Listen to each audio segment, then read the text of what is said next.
Hey, what's up guys? It's Pedro here from noobcoder.com, and in this tutorial we are going to be talking about state and setState within class-based components. So let's talk about what a state is. State is basically data that a component owns. This is different from props because props is data that is received from its parent component.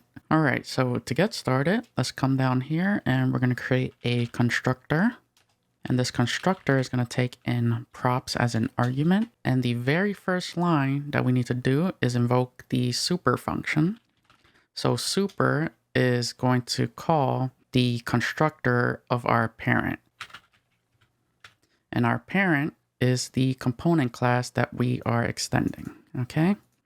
Now this is going to give us two things. This is going to give us access to this.props, and it is also going to give us access to this.state. So this is what we want to work on. So we're just going to say this.state, and we're going to set it to this object. Now, what I want to do is let's give this object a property of counter, and we'll initialize the value of that to 0.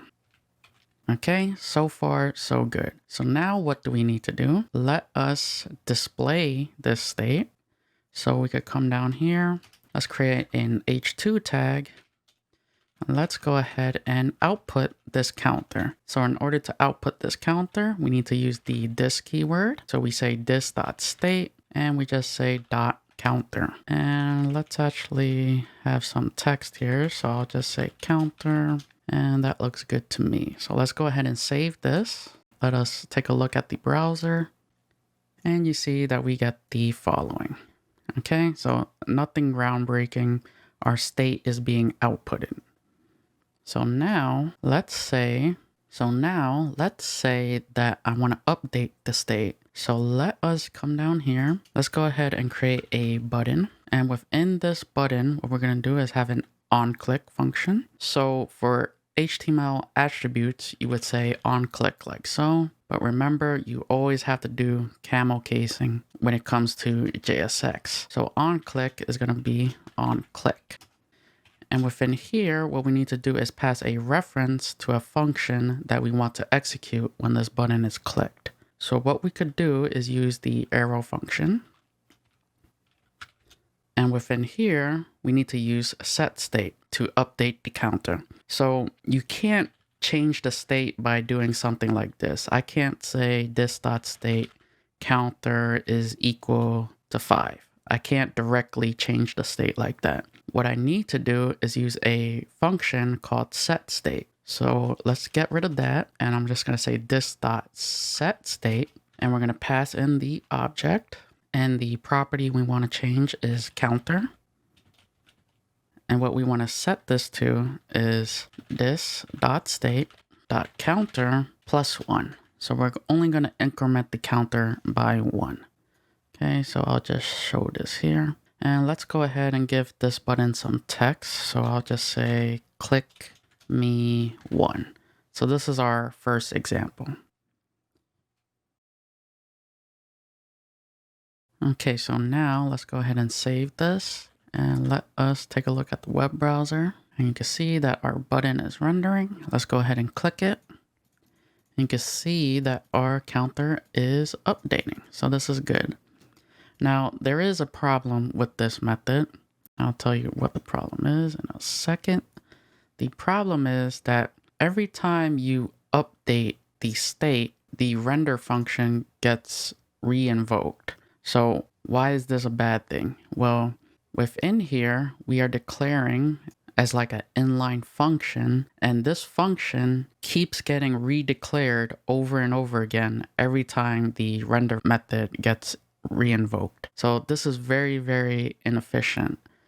One way to solve this is to create a function outside of the render method. That way, that function only has to be declared once. Okay, so let's come up here. Let's call a function increase counter. And what we'll do is just use the same exact code. So I'm just going to cheat. Go ahead and copy this. let's go ahead and make a copy of this button. So I just want to give you guys different examples and you guys can compare. So we'll call this click me to, and instead of putting this arrow function, let us go ahead and call our newly created function. So we need to use the this keyword. We say this dot increase counter, and I have one more curly braces.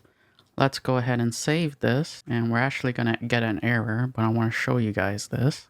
So we got the following. So our first way works, second way is not going to work. So let's go ahead and click it.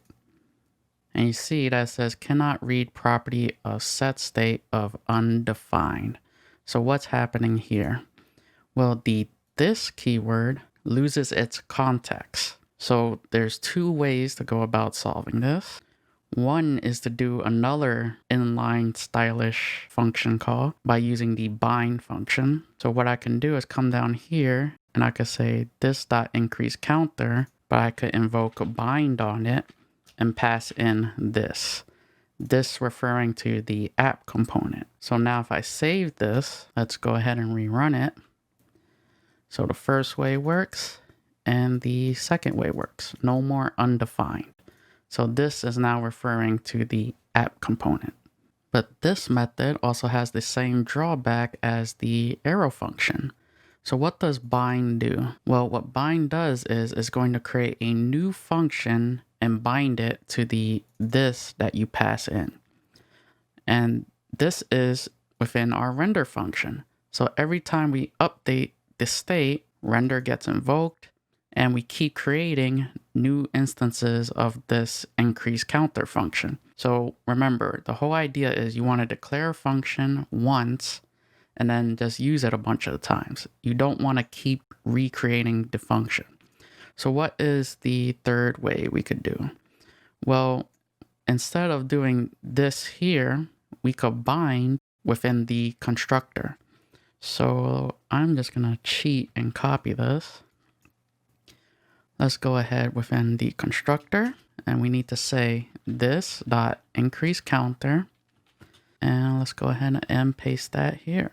So again, in case you're not familiar with bind, this is going to create a new function, and the this keyword within increase counter is going to be bounded to this that we're passing in, which is the app component. And then we're just saving that reference to this dot counter. So now let us make another button. We'll call this the third one. So let's come up here. We'll call this click me 3. And instead of doing that, all we need to do is just pass the reference of increase counter. So now if I save this, let's go ahead and open the web page. So first way works, second way works, third way works. Okay, so the third way is the most preferred way because you declare the function outside, you bind it within the constructor, so the constructor is only invoked once. And no matter how many times I click that button, I am not redeclaring the increase counter function. I'm simply just calling it.